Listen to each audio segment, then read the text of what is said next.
Hello, good morning students. Welcome become Sem 5 Boys and Girls. Namaste, Shri Shivsha College of Commerce, Management, Computer Education, managed by Jain Citizen Education Society. TY become semester 5th. આજે આપણે start કરીએ છીએ TY become semester 5 accounting 5. આપણે આજે start કરવાનું છે first unit account of investment. એનું આજે ઇન્ટ્રોડક્શન જોશું, જનરલ એન્ટ્રી જોશું અને એનું ફોર્મેટ જોશું અને ઇમ્પોર્ટન્ટ પોઈન્ટ્સ છે એ આજે જોવાના છે. નેક્સ્ટ સેશનમાં આપણે પ્રેક્ટિકલ સમ સ્ટાર્ટ કરીશું. લાસ્ટ યુનિટ છે યુનિટ નંબર ફર્સ્ટ. આપણે કમ્પ્લીટ કર્યું છે unit number second single entry system, unit number 3 operating costing અને unit number 4 process costing. 3 units આપણે કમ્પ્લીટ કર્યા છે. આ લાસ્ટ યુનિટ છે આપણા સિલેબસનું. આનું ચેપ્ટર આ કમ્પ્લીટ થાય ચેપ્ટર પછી આપણો સિલેબસ કમ્પ્લીટ થશે. આજે આપણે જોશું રેફરન્સ બુકમાં જોઈએ છીએ BS શાહ પ્રકાશન. પ્લીઝ ફૂલ વિડીયો જોજો. ફર્સ્ટ સેશન છે નવા ચેપ્ટરનું અને તમારી લોકોની એક્ઝામ ડેટ આવી ગઈ છે 1 ડિસેમ્બર. પ્લીઝ ટાઈમ ટેબલ પણ આવી ગયું છે એટલા માટે ફૂલ વિડીયો જોજો. કાંઈ પણ ડાઉટ હોય તો તમે લોકો કોલેજ ટાઈમિંગ દરમિયાન 8:30 માં મેસેજ કરીને પૂછી શકો છો. Chapter number first investment account. ઇન્ટ્રોડક્શનમાં આપણે ફર્સ્ટ જોઈએ એમાં if there is an ideal funds laying in business, it is generally invested in government or non-government securities. Company પાસે અથવા કોઈપણ પાર્ટનરશિપ ફર્મ પાસે અથવા સોલો પ્રોપ્રાઇટરશિપ કે જેની પાસે અમુક એનો ડે ટુ ડે એક્સપેન્સ હોય છે એ કમ્પ્લીટ કર્યા પછી પણ પીપલ હોય છે એને એની ઇન્કમનો અમુક પોર્શન હોય છે કે જે એની ડે ટુ ડે જરૂરિયાત એની જે નીડ્સ છે એમાં એ પોર્શનનો યુઝ કરે છે અને એની ડે ટુ ડે જે નીડ્સ છે જરૂરિયાત છે વોન્ટ્સ છે એને સેટિસ્ફાય કરે છે. After satisfying all his needs એની બધી જરૂરિયાતો કમ્પ્લીટ ફૂલફિલ થયા પછી જે અમુક પોર્શન વધે છે સેવિંગનો, જે અમુક પોર્શન વધે છે ઇન્કમનો, જેને આપણે કહીએ છીએ સેવિંગ. આ સેવિંગનું પીપલ હોય કે કોઈ પણ પાર્ટનરશિપ ફર્મ હોય અથવા તો કોઈ પણ બિઝનેસ હોય કે જેને ઇન્વેસ્ટ કરે છે ફંડને, એને એસામાં ઇન્વેસ્ટ કરે છે કાં ગવર્મેન્ટ સિક્યોરિટીમાં અથવા નોન ગવર્મેન્ટ સિક્યોરિટીમાં એના ફંડનો એ યુઝ કરે છે. જે એની પાસે સેવિંગ હોય છે એનું ઇન્વેસ્ટમેન્ટ કરે છે. એની individual solve proprietor even partnership firm would invest ideal fund or their saving in securities. Securities means equity share, preference share, debentures. આ બધું શું છે કે જે સિક્યોરિટીઝ છે. કોઈ પણ ઇન્ડિવિજ્યુઅલ એકાંકી પેઢી સોલ પ્રોપ્રાઇટરશિપ, એકાંકી પેઢી ઇવન પાર્ટનરશિપ ફર્મ, કોઈ પાર્ટનરશિપ ફર્મ હોય partnership firm would invest ideal fund or their saving in securities કે જે એનું સેવિંગ છે કે એ સિક્યોરિટીઝમાં કરે છે. The object of such investment may be either to get a regular income or to make profit out of fluctuation in the price of such securities. Main ઇન્વેસ્ટમેન્ટનો objective શું હોય છે? Invest may be either to get a regular income, જેને regular income મળે છે એ, અથવા તો to make profit out of fluctuation, જે ફ્લક્ચ્યુએશન જોવા મળે છે એમાં. ફ્લક્ચ્યુએશન મીન્સ ચેન્જીસ જોવા મળે છે ઇન ધ પ્રાઇસ ઓફ સચ સિક્યોરિટીઝ. જે પ્રાઇસ હોય છે સિક્યોરિટીઝમાં એમાં વધઘટ થાય છે, ઇન્ક્રીઝ થાય છે, ડિક્રીઝ થાય છે. ઇન્ક્રીઝ થાય છે તો એનો ઇન્વેસ્ટમેન્ટ હોય છે એના ઉપર એને પ્રોફિટ વધારે મળે છે. ડિક્રીઝ થાય છે ત્યારે એને શેર સિક્યોરિટીઝમાં જે ઇન્વેસ્ટમેન્ટ કરેલું હોય છે એમાં થોડા અંશે ફ્લક્ચ્યુએશન જોવા મળે છે. આ જે સિક્યોરિટીઝ હોય છે કે જે અમુક શોર્ટ ટર્મ માટે પણ હોય છે અને અમુક સિક્યોરિટીઝ હોય છે કે જે લોંગ ટર્મ માટે પણ હોય છે, ઇન્વેસ્ટ કરેલી હોય છે. ને આ જે સિક્યોરિટી ઉપર જે રિટર્ન્સ મળે છે એ ફિક્સ અર્નિંગ સિક્યોરિટીઝ હોય છે. ફિક્સ અર્નિંગ સિક્યોરિટીઝ મીન્સ કે આઈપીઓ તમે ભરો છો એ લાગે તો એમાં તમારે જો આઈપીઓનો ઇશ્યુ બહાર પડે અને તો અમે એ તમે ભરો છો તો ઇટ મીન્સ કે જો એ તમને મળે છે એપ્લિકેશન મળે છે તો એમાં કંઈ લોસ હોતો નથી. ફિક્સ અર્નિંગ સિક્યોરિટીઝ હોય છે, વેરિયેબલ સિક્યોરિટીઝ પણ હોય છે કે જેમાં ફ્લક્ચ્યુએશન જોવા મળે છે.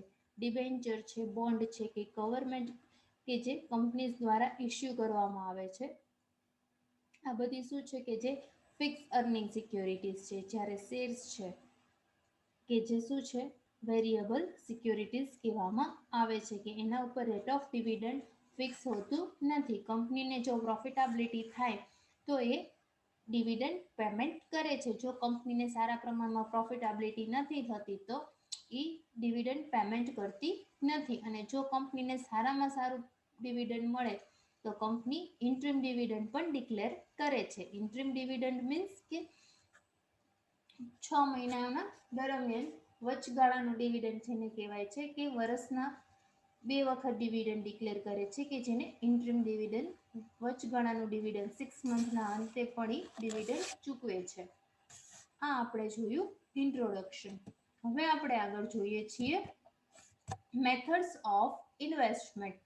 બે મેથડ આપણે સમમાં પૂછાય છે. FIFO method, first in first out, and LIFO method, last in first out. આ તમે લોકો સેમ ફર્સ્ટથી અકાઉન્ટિંગમાં શીખતા આવ્યા છો. લીફો અને FIFO, first in first out, last in first out. Similar જ છે સમમાં. લાસ્ટમાં જ્યારે તમે સ્ટોક આપો છો ત્યારે માઇનોર ચેન્જ આવે છે, બાકી સમની મેથડમાં કાંઈ ચેન્જ આવતું નથી. સાવ સિમિલર સમ છે, સાવ ઇઝી ચેપ્ટર છે. પ્લીઝ ફૂલ વિડીયો જોજો. ફર્સ્ટ બે મેથડ જોઈ. હવે આપણે એમાં જોઈએ છીએ જનરલ એન્ટ્રીઝ. એમાં ફર્સ્ટ જનરલ એન્ટ્રીઝ તમારે લોકોને એક્ઝામિનેશનમાં ડાયરેક્ટ પોસ્ટિંગ પૂછાય છે, જનરલ એન્ટ્રી પૂછાતી નથી, પણ જનરલ એન્ટ્રી સમજવી જરૂરી છે. જ્યારે ફર્સ્ટ આપ્યું છે પરચેસ ઓફ સિક્યોરિટીઝ, જ્યારે તમે કોઈ પણ સિક્યોરિટીઝ પરચેસ કરો છો, કોઈ પણ શેર પરચેસ કરો છો ત્યારે શું થાય છે? Securities account debit. સિક્યોરિટી છે કે એ તમારા એકાઉન્ટમાં આવે છે, આવે તે ઉધાર. It means security account debit, investment account debit two bank account, અને એને ઇન્વેસ્ટમેન્ટ એકાઉન્ટ ડેબિટ કહેવામાં આવે છે. ઇન્વેસ્ટમેન્ટ કર્યું છે એટલા માટે investment account debit two bank account, અને બેંકમાં એ ક્રેડિટ થાય છે એટલા માટે bank account credit. Purchase of security, જ્યારે તમે સિક્યોરિટી પરચેસ કરો છો, security account debit, interest account, security account debit, investment account debit two bank account. એના પછી સેકન્ડ એન્ટ્રી છે સેલ ઓફ સિક્યોરિટીઝ. જ્યારે તમે સિક્યોરિટીઝ શેર છે અને સેલ કરો છો તો એન્ટ્રી શું થાય છે? સેલ કરો તો cash comes in business, cash અથવા બેંક કે જે બિઝનેસમાં આવે છે. Bank account debit to securities account and to investment account. Purchase of securities કરતાં ઓપોઝિટ થાય છે. પરચેસ ઓફ સિક્યોરિટીઝમાં તમે શું કર્યું છે? સિક્યોરિટી એકાઉન્ટ ડેબિટ અને ઇન્વેસ્ટમેન્ટ એકાઉન્ટ ડેબિટ કર્યું છે. અને ક્રેડિટ શું કર્યું છે? Bank account. પરચેસ કરો છો એટલે કેશ શું થાય છે? ગોઝ આઉટ થાય છે, so that to bank account. અને સેલ કરો છો ત્યારે સિક્યોરિટીઝમાં cash comes in business. Cash છે કે જે બિઝનેસમાં આવે છે. It means bank account debit to security account અને ટુ ઇન્વેસ્ટમેન્ટ એકાઉન્ટ. બે આપણે જનરલ એન્ટ્રી જોઈ, purchase of securities and second sale of securities. હવે આજે આપણે જોઈએ છીએ third, when half yearly interest received. જ્યારે હાફ યરલી ઇન્ટરેસ્ટ રિસીવડ થાય છે, 6 મંથના અંતે તમે જે ઇન્વેસ્ટમેન્ટ કરેલું છે સિક્યોરિટીઝમાં એના ઉપર જ્યારે તમને ઇન્ટરેસ્ટ રિસીવ થાય છે એની જનરલ એન્ટ્રી આવે છે bank account debit to interest account. Bank account interest તમને રિસીવ થાય છે, cash comes in business. Cash જ્યારે બિઝનેસમાં આવે છે ઇટ મીન્સ કેશ એકાઉન્ટ અથવા bank account debit to interest account. જમા શેમાં થશે? ઇન્ટરેસ્ટ એકાઉન્ટમાં. It means interest account credit. Bank account debit to interest account. એના પછી ફોર્થ આપ્યું છે interest income of the year transfer to interest and dividend at the end of the year. Interest હોય છે જે ઇન્કમ તમને received થયું છે, જે વ્યાજ તમને મળ્યું છે વર્ષના અંતે, એ ક્યાં ટ્રાન્સફર કરવામાં આવે છે? ઇન્ટરેસ્ટ એન્ડ ડિવિડન્ડ એકાઉન્ટમાં. તમે જ્યારે એકાઉન્ટ્સ બનાવો છો ત્યારે ઇન્ટરેસ્ટનો જે ટોટલ આવે છે એ તમારે લઈ જવાનો છે ઇન્ટરેસ્ટ એન્ડ ડિવિડન્ડ એકાઉન્ટમાં. એની જનરલ એન્ટ્રી થાય છે interest account debit to interest and dividend account. Interest account debit to interest and dividend account. જ્યારે તમે એકાઉન્ટ ક્લોઝ કરો છો એ માટેની આ એક એન્ટ્રી છે. એના પછી ફિફ્થ છે loss on purchase and cell of loan made during the year transfer two profit and loss account. જે તમે પરચેસ અને સેલ કર્યું છે એના ઉપર જ્યારે લોસ જાય છે લોન ઉપર, કે એ વર્ષના અંતે ક્યાં ટ્રાન્સફર કરવામાં આવે છે? પ્રોફિટ એન્ડ લોસ એકાઉન્ટમાં. Profit and loss account debit to securities account. Purchase કે સેલ કરી હોય કોઈ પણ સિક્યોરિટીઝ, એમાં લોસ જાય છે એ તમારે ક્યાં ટ્રાન્સફર કરવાનો છે? પ્રોફિટ એન્ડ લોસ એકાઉન્ટમાં. Profit and loss account debit to securities account. એના પછી આપ્યું છે format of investment account. Format જોઈ લઈએ ઇન્વેસ્ટમેન્ટ એકાઉન્ટનું. કેટલા કોલમ બનશે ખાસ અહીંયા સમજજો. Debit side date particular, FV means face value, INT means interest, CV means capital value. Same એટલા ને એટલા column credit side date particular, FV face value, INT interest and CV capital value. Total કેટલા column થાય છે? 10 column. 5 debit અને 5 credit. 1 2 3 4 5. 1 2 3 4 5. Total 10 columns આપણે બનાવવાના છે. આ જ ફોર્મેટમાં તમારે ઇન્વેસ્ટમેન્ટ એકાઉન્ટ તમારી બુકમાં તમારે ડ્રો કરવાનું છે. ક્લિયર આટલી વસ્તુ? ફોર્મેટ જોઈ લીધું, જનરલ એન્ટ્રી જોઈ. હવે જે પોઈન્ટ આપણે જોવાનો છે એ આ છે important point for practical example. આ ખાસ યાદ રાખજો અને ખાસ નોટ ડાઉન કરતા જજો સ્ટુડન્ટ્સ. આના બેઝ ઉપર જ તે તમારે કેલ્ક્યુલેશન્સ અને વર્કિંગ નોટ કરવાની છે. ફર્સ્ટ આપ્યું છે cum interest purchase. Cum interest purchase. એમાં શું આવે છે? ફર્સ્ટ આવે છે ફેસ વેલ્યુ. પરચેસ હોય ત્યારે બ્રોકરેજ શું થાય છે? ફેસ વેલ્યુમાં પ્લસ થાય છે. એ જે અમાઉન્ટ મળે છે ફેસ વેલ્યુ પ્લસ બ્રોકરેજ, એ જે અમાઉન્ટ મળે છે એને કહેવાય છે TATP means total amount to be paid. Face value plus brokerage is equal to TATP total amount to be paid plus interest કે જેને કહેવાય છે કેપિટલ વેલ્યુ CV. એના પછી આપ્યું છે ex interest purchase. Ex interest પરચેસમાં first face value plus brokerage. પરચેસમાં બધે બ્રોકરેજ પ્લસ થશે, સેલ્સમાં બ્રોકરેજ માઇનસ થશે. ફેસ વેલ્યુ પ્લસ બ્રોકરેજ એટલે જે મળે છે એને કહેવા છે CV. CV means capital value. કમમાં આપણે શું લખ્યું છે? ફેસ વેલ્યુ પ્લસ બ્રોકરેજ એટલે TATP total amount to be paid. અને ઇન્ટરેસ્ટ એમાં તમે શું કરો છો? માઇનસ કરો છો. બાય મિસ્ટેક અહીંયા માઇનસની સાઇન રહી ગઈ છે, ખાસ અહીં તમે સમજજો. ઇન્ટરેસ્ટ શું થશે? માઇનસ. ઇન્ટરેસ્ટ માઇનસ કરો એટલે અમાઉન્ટ આવે છે એને કહેવાય છે કેપિટલ વેલ્યુ. એના પછી second ex interest purchase. Face value plus brokerage. આમાં બ્રોકરેજ પરચેસમાં બધે બ્રોકરેજ પ્લસ અને સેલ્સમાં brokerage minus.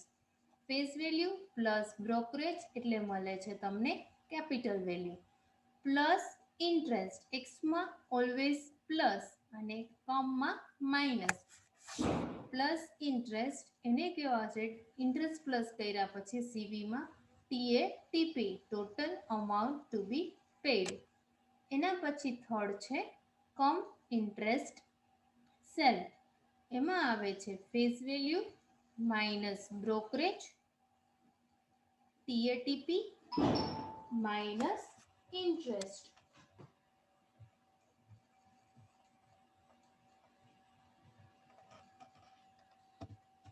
Face value minus brokerage એટલે કહેવાય છે TATR R means total amount to be received અને માઇનસ થાય છે ઇન્ટરેસ્ટ માઇનસ ઇન્ટરેસ્ટ કરો એટલે અમાઉન્ટ આવે છે એને કહેવાય છે સીવી કેપિટલ વેલ્યુ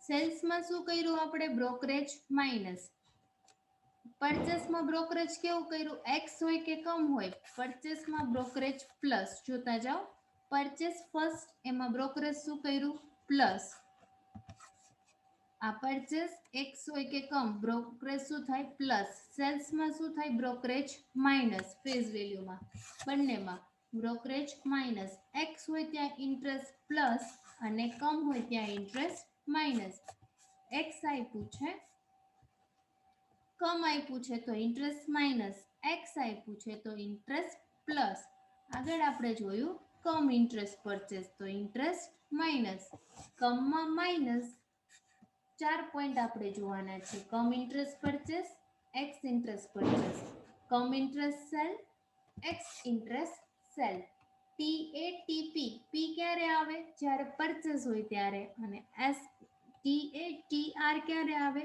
જ્યારે સેલ્સ હોય ત્યારે આર મીન્સ રિસીવ્ડ થવું અને P means pad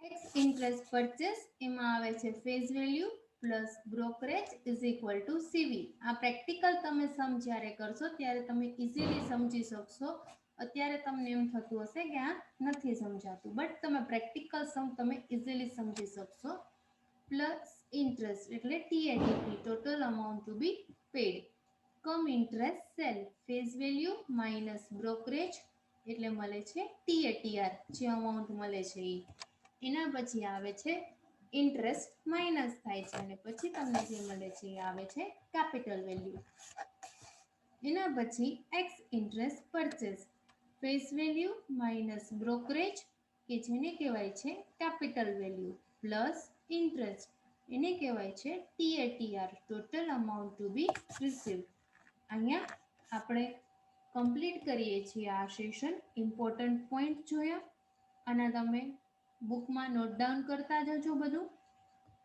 general entries લખી લેજો એન્ડ ઇન્ટ્રોડક્શન કન્સેપ્ટ તમને ઇન્વેસ્ટમેન્ટ એકાઉન્ટનો ક્લિયર થઈ ગયો છે બે આપણે મેથડ્સ જોવાની છે લીફો મેથડ એન્ડ ફીફો મેથડ બંને સાવ ઇઝી છે ચેપ્ટર પણ ઇઝી છે પ્લીઝ ફૂલ વિડીયો જોજો થેન્ક યુ વેરી મચ